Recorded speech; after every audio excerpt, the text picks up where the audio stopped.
मेरे पीछे देख रहे हैं ये खालिस्तान से आए और इनके हाथ में ये जो है ये AK-47। और एक खबर अभी ये जो ऊपर से गिद्ध उड़ रहा है, देखिए राहुल गांधी गिद्ध के साथ उड़ते हुए आ रहे हैं और टिकैत जी के मंग पे लंच करने वाले हैं। 144 क्या है भाई, आफत है कोई? क्या 144? जब आंदोलन की आदत है तो 144 की आदत भी डाल लीजिए। भाई साहब हम तो शुरू से कहते हैं ये जितने पॉलिटिकल पार्टी एक ही थाली के छट्टे बट्टे हैं, आप इसे अदरवाइज मत लीजिए। यहाँ कांग्रेस का आदमी बीजेपी के साथ बैठता है और कहता है यार बिरयानी में आज नमक कम पड़ गया भाई। जब वैलेंटाइन डे हो सकता है, रोज डे हो सकता है, तो टीयर्स डे क्यों नहीं हो सकता भाई? जी फाड़ के रोएंगे, अपना गम निकालेंगे, हल्के होंगे, डिप्रेशन से दूर होंगे। लेकिन 2019 में आपने एक बात गलत बोला कि हम इनको ले आए, हम नहीं लाए, ईवीएम लेके आया। क्या लेके आया? क्या लेके आया? ईवीएम को हटाएंगे, देश को बचाएंगे। तुमने मांगा था हमसे अखंड भारत, अगर हिम्मत है तो आना गाजीपुर बॉर्डर, तुम्हें अखंड भारत दिखलाते हैं, तुम्हें अखंड भारत दिखलाते हैं। तो हम तो जेल जाना हमारी किस्मत है और हम क्या अपने किस्मत से प्यार है भाई, हमें अच्छे दिन नहीं चाहिए।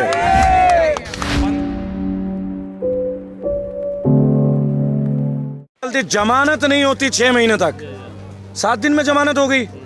राम राज्य नहीं है। और वहीं हम जैसे लोग 27 बार जेल जाते हैं, हमारे जमानत ही आ जाए तो भी हमें जेल में रहना पड़ता है। राम राज्य है ना जी मेरे भाई।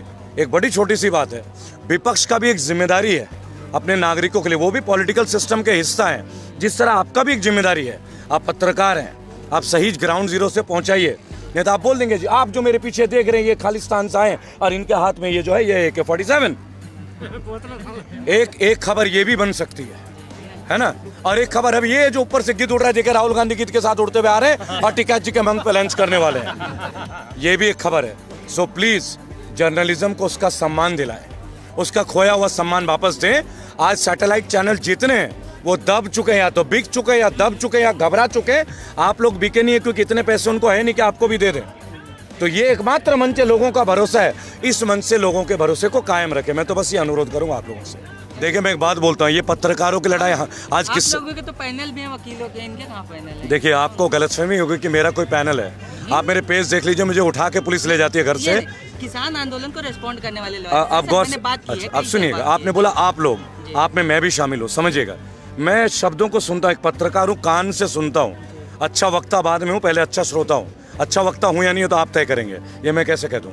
मैं केवल एक बात बोलूँगा, जब मनदीप पुनिया जाता है जेल, जब रेबल सदानंद को 27 बार जाता है जेल, तो आपको अपने घर से निकलना होगा। यूट्यूब के तमाम भाइयों से मैं अनुरोध करूँगा, अपनी फ्रैटर्निटी के लिए खड़ा होना सीखिए, अपने लोगों के लिए खड़े होना सीखिए। अगर आप ये सोचते हैं कि उसको ले जा रहा है, कल मेरा नंबर है, तो आपका नंबर तय है। चाहे वो तो छूट के आ जाएगा क्योंकि वो नीडर है, वो दबंग है, वो तब भी कहेगा, लोग घबराएंगे। सच्चाई से दुनिया डरती है मेरे भाई, ये याद रखिएगा। लेकिन अगर आप यूनिटी बनाते हैं, आज 100 लोग इकट्ठे खड़े हो जाएं, सरकार हिलती है। 14 फरवरी को आइएगा, कहाँ पे? सिंघू बॉर्डर, सुबह 9 बजे किसान एकता मजदूर मंच पे 1.5 लाख जवान आ रहे हैं। SSC GD, staff service commission GD 2018 के जो बच्चे तीनों टेस्ट दे चुके हैं, उनकी मैं अगुवाई कर रहा हूँ। पहली बार भारत के इतिहास में किसान और जवान इकट्ठे आ रहे हैं। आप देखिएगा सरकार कैसे हिलती है। नहीं एक्चुअली क्या है, अब बहुत युवा पत्रकार भाई आप मेरे, पहली मुलाकात है मेरी आपसे। आपको एक चीज़ घटना याद दिला देना चाहूँगा। आज से 8 महीने पहले उत्तर प्रदेश ने एक नया कानून बनाया था, SSB। किसी भी व्यक्ति को पुलिस 7 दिन तक गिरफ्तार करके रख सकती है बगैर कोई कंप्लेन के। तुरंत उत्तर प्रदेश की न्यायपालिका हाईकोर्ट ने इंटरफेयर किया कि आप ऐसा कैसे कर सकते हैं, कि आप कोर्ट से भी बड़े हो गए। यानी इस सरकार का हिम्मत और दुस्साहस तो देखिए। आम आदमी को बगैर कोई शिकायत को उठा के 7 दिन खुटाई पिटाई पिलाई, 2 गज दूरी, मास्क के जरूरी सब घुसा देंगे, ये समझ लीजिएगा, बगैर कोई जुर्म के। यानी हमारा कैरेक्टर भी अब इनके हाथ है। ये तो माननीय उत्तर प्रदेश के न्यायपालिका ने हमारी इज्जत बचा ली। अगर ये लागू हो गया होता ना भाई साहब, आप ये सवाल कर रहे नहीं होते और मैं जवाब दे नहीं पाता, मैं जेल में होता और आप मुझसे कभी मिलने नहीं आते। अरे धारा 144 तो हर उस जगह लागू हो जाती है जहाँ सरकार के विरुद्ध आप कुछ कह दो। हाथरस में 144, नोएडा में 144, भट्टा पारसौल में 144। 144 क्या है भाई, आफत है कोई? क्या 144? जब आंदोलन की आदत है तो 144 की आदत भी डाल लीजिए, इसमें क्या नया है। देखिए मनोबल घटता नहीं है इन फैसलों से, हौसला बढ़ता है ऐसे फैसलों से। क्यों भाइयों, गलत कह रहे हैं जी? भाई साहब हम तो शुरू से कहते हैं ये जितने पॉलिटिकल पार्टी एक ही थाली के छट्टे बट्टे हैं, आप इसे अदरवाइज मत लीजिए। यहाँ कांग्रेस का आदमी बीजेपी के साथ बैठता है और कहता है यार बिरयानी में आज नमक कम पड़ गया भाई। देखिए मैं तो एक बात बोलूँगा, आभारी हूँ मैं इन लोगों का, सत श्री अकाल जी, आभारी हूँ कि आंसुओं का सिलसिला शुरू तो हुआ। एक दिन तय करते हैं आंसू दिवस मनाते सब मिलकर रोते। जब वैलेंटाइन डे हो सकता है, रोज डे हो सकता है, तो टीयर्स डे क्यों नहीं हो सकता भाई? जी फाड़ के रोएंगे, अपना गम निकालेंगे, हल्के होंगे, डिप्रेशन से दूर होंगे। अरे हर चीज किसानों के लिए लेकिन अरे चौधरी साहब नमस्कार, किसानों के लिए रोएगा कोई भाई? दोस्त किसानों के लिए तो नहीं रोए ना अभी मोदी जी, पर अब रोज आएंगे, किसान रुला देगा उन्हें। अब जल्दी इनका परिचय कराते हम, टाइम जल्दी आएगा, इनका परिचय करते हैं।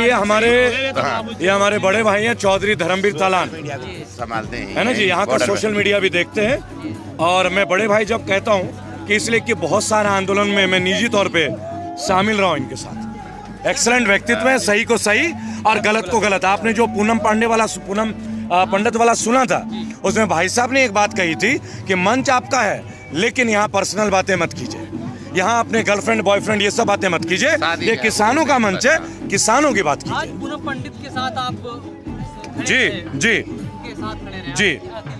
देखिए उन्होंने तो नाम नहीं बताया, मैंने तो तभी नाम बता दिया था, चौधरी धर्मवीर तालान, और आपके साथ मौजूद है। इन्होंने कहा था किसानों का मंच है, यहाँ पर्सनल बातें चिट चैट टॉक स्नैपचैट टी टू मत कीजिए। यहाँ जो 220 लोग शहीद हुए ना उनके बारे में बात कीजिए, या किसान की बात कीजिए। यहाँ जो कीले हैं, नुकीले तार हैं, इनकी बात कीजिए। ये टेंटों में जो ट्रैक्टर में बैठे हैं इनकी बात कीजिए। इनका राशन पानी इसके बारे में बात कीजिए तो बात है। इसके अलावा कोई बात कीजिएगा तो मंच किसी का नहीं है, रेबल का भी नहीं है। देखिए मैं एक बात बोलूंगा, गंगा जी हमारी आस्था है, हमारी माँ है, पूजनीय है। हर हर गंगे, हर हर गंगे। और आपने गंगा जी का नाम उठा लिया, माता जी का। हमारा तो एक सवाल आपसे पूछूंगा मेरे भाई, इनके मैनिफेस्टो में था कि गंगा जी को स्वच्छ करेंगे, गंगा जी स्वच्छ हो गए क्या? अच्छे दिन आ गए क्या? हाँ या नहीं बोलेगा, आ गए क्या? 15 लाख आ गए क्या? 100 स्मार्ट सिटी बन गए क्या? काला धन आ गया क्या? बोलने दीजिएगा ना, तो बोलने दीजिए, मंच मत छीनिए। हाँ बोलिए, क्या कहना चाह रहे थे? तो आप बोल लीजिए। देखिए मैं एक बात बोलना चाहूंगा आपको, ये कहते हैं कि गंगा जी का पानी लाना क्या अनुचित है? हम शुद्ध मानते हैं उनका छिड़काव करके, हमारी अशुद्धता दूर होती है। ये हमारी आस्था का है, लाखों करोड़ों लोगों का आस्था है। अगर कोई यहाँ प्रतीक बनाना चाहे बनाए। सुनिए, लेकिन इस जी कि हमारा ये तीसरी बार आंदोलन है, ये नहीं समझ रहे, किसान यूनियन का इसी गेट पे, यूपी गेट पे, ये हमने किसान क्रांति गेट बना लिया इसको। 2018 में हम पिटे थे बहुत, समझ रहे हैं? आपको पता है, बौछार भी देखी होंगी, बहुत बड़े बुजुर्गों का फोटो भी आज भी आते हैं वो। तो हम यहाँ एक स्मारक बनाना चाहते हैं जिससे जब भी निकले कोई किसान या किसान का बच्चा या उसका रिप्रेजेंटेटिव, कम से कम ये तो लगे कि ये यहाँ हमारे बुजुर्गों ने ये जान दी है, शहादत दी है, आंदोलन किया है। इस वजह से साइड में ले रहे हैं, हम कोई हिंड्रेंस पैदा नहीं कर रहे। मैन कैरेज वे छोड़ दिया, सेंट्रल वर्ड छोड़ दी और सर्विस लाइन भी छोड़ दी। अब और अलग जो खाली जगह पड़ी है वो उसमें बनाएंगे हम अपना स्मारक। सरकार तो अपना पैसा खर्च करके बनाती है, हम तो किसान बना रहे हैं, अपना योगदान अपना कर रहे हैं। नहीं देखो ये है क्या, एक्चुअल में इतनी जल्दी हम थोड़े प्रिपेयर नहीं थे, तैयार नहीं थे 2018 में जो आ गए थे। अब के हम प्रिपेयर होके आए हैं, आपके तो इंटेलिजेंस को भी पता नहीं लगने दिया हम क्या करने आए हैं। आपके यहाँ हम बदला लेने आए हैं 2018 वाला। और दूसरी बात हाँ, जैसे हम यहाँ से जैसे चले गए थे तब क्या था कि देखो इतना जब आदमी अवेयर नहीं होता, जानकारी उसको नहीं होती है। पहले अनट्रेंड थे, नहीं समझ रहे, दूसरी बार आए थे, इन्होंने वो समझ नहीं पाए हम इनकी जो क्या योजना है। नहीं, आपके हम समझ के आए कि प्रिपेयर होके आपने खाना दाना राशन पानी सब लेके आए। एक बात और है जी, एक बात है, रुके, इस बात को पूर्ण करेंगे अभी, सुनिएगा। इन्होंने बोला 2018 में हम पीटे थे, ठुके थे, हमने निशानियां ली, स्वीकृत है। अरे भाई हम प्रिपेयर्ड थे, पर आप एक बात नहीं समझे, आप तो मान करते पर आप स्वीकारते नहीं है। हमने 2014 में इनको जिता के लाया था, हम मानते हैं, मैंने भी वोट दिया, मैं अपने हिस्से का प्रायश्चित कर रहा हूँ। लेकिन 2019 में आपने एक बात गलत बोला कि हम इनको ले आए, हम नहीं लाए, ईवीएम लेके आया। क्या लेके आया? क्या लेके आया? ईवीएम को हटाएंगे, देश को बचाएंगे। अगर ईवीएम की लड़ाई क्या इसी आंदोलन से लड़ी जाएगी? क्यों नहीं लड़ेंगे? यहाँ बेरोजगारी की भी लड़ी जाएगी, किसान की भी लड़ी जाएगी, ईवीएम की भी लड़ेंगे। अब आगे सरकार नहीं मानेगी तो उसके गले में और फांस डालते चले जाएंगे। इनका एक सवाल बड़ा अच्छा है। इन्होंने बोला सर नई खबर दे रहे हैं। क्यों भाई? नई खबर देने के लिए जुमलेबाजी अकेला है क्या? उन्हीं को अधिकार है, लाइसेंस उनके पास। अच्छे दिन, 15 लाख, काला बिल, हर आदमी आत्मनिर्भर। तुम निर्भर नहीं हो अपने पैरों पे, बीजेपी के चप्पल पहनते हो क्या? सीधी बात है। तो देखिए मैं एक बात बोलूंगा, आपके मंच के माध्यम से सुन लीजिएगा दोबारा। ये हमेशा जुमले लिखते हैं, हम भी सुना देते हैं इनको, आप सुनाइएगा ना अपने चैनल से कि आओ कुछ नई बात करते हैं, आओ कुछ नई बात करते हैं, जुमलों की बात फिर कभी करते हैं। तुम जाओ डोनाल्ड ट्रंप के पास, तुम जाओ डोनाल्ड ट्रंप के पास, हम किसान आंदोलन चलते हैं। और तुमने मांगा था हमसे अखंड भारत, तुमने मांगा था हमसे अखंड भारत। अगर हिम्मत है तो आना गाजीपुर बॉर्डर, तुम्हें अखंड भारत दिखलाते हैं, तुम्हें अखंड भारत दिखलाते हैं। तो सुनो, देखो अब ये जो कह रहे हैं, क्या बोल रहे हैं, आत्मनिर्भर, क्या अखंड भारत नहीं, अखंड भारत नहीं, आत्मनिर्भर। अब इसका मतलब आत्मनिर्भर का मतलब ये है कि जहाज भी मैं बेच लूं, रेल भी मैं बेच लूं, सड़कें NHAI की मैं बेच लूं और तुम अपनी बनाओ और आत्मनिर्भर बन जाओ। खुद ही अपने लाओ, रोडवेज भी मैं बेच देता हूँ, खुद ही अपना मतलब आदमी। आत्मनिर्भर का मतलब सरकार अब कुछ नहीं करेगी, तुम्हें खुद ही मरना पड़ेगा। एरोप्लेन खुद बनाओ, नहीं समझ रहा, एरोप्लेन खुद बनाओ, खुद ट्रेन बनाओ अपना। आत्मनिर्भर का मतलब तो यही हो गया ना, सेल्फ डिफेंस। नहीं, पहला ये टैक्सी यही बनाएंगे। हाँ। और उस टैक्सी में उड़ के गाजीपुर से सिंगू बॉर्डर 5-5 मिनट में जाएंगे। सरकार का कोई रोल नहीं होगा, सरकार कोई भी आदमी को कोई भी सरकारी मदद नहीं देगी। आत्मनिर्भर बन जाओ सब, गरीब हो मजदूर हो सब आत्मनिर्भर बनो। मैं तो खेत भी बेच देता हूँ और सब चीज बेची थी। हम भी बनाएंगे। एक बात बोलूं आपको, जब हमारा एक फौजी शहीद होता है और जो वो लड़ता है पाकिस्तान और चीन के, हमारे सामने जो सैनिक है वो भी एक राष्ट्र के सैनिक ही होते हैं ना। और जब वो ट्रिगर चलाता है SLR पे, SLR एक गन का नाम है मेरे भाई, और जब वो गोली चलती है ना, एक गोली काफी होती है नीचे गिराने के लिए, तो वो जो गोली चलती है वो बंदूक नहीं चलाता, वो सिपाही का हौसला चलाता है, उसका हिम्मत। वो ये देखता है कि सामने वाले का लहू गिरेगा, उसे दर्द भी होता है कि यार मेरी गोली से इसका खून बहेगा, ये भी किसी घर का बेटा है, लेकिन वो भावना क्या होती है, देश के लिए समर्पण।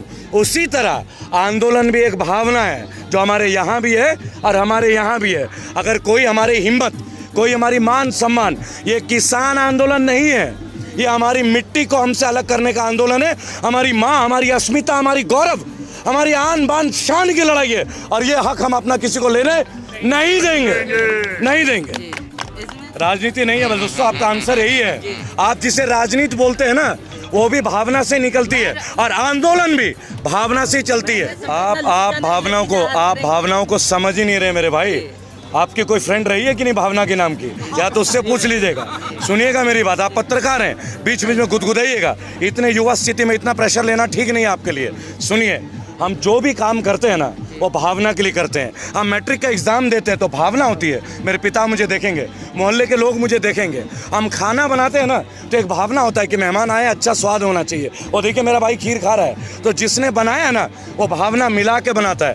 आप यहाँ पे आए हैं ना इस इंटरव्यू को लेने के लिए, आपकी एक भावना है कि मेरे चैनल पे वीडियो चलेगा या नहीं चलेगा।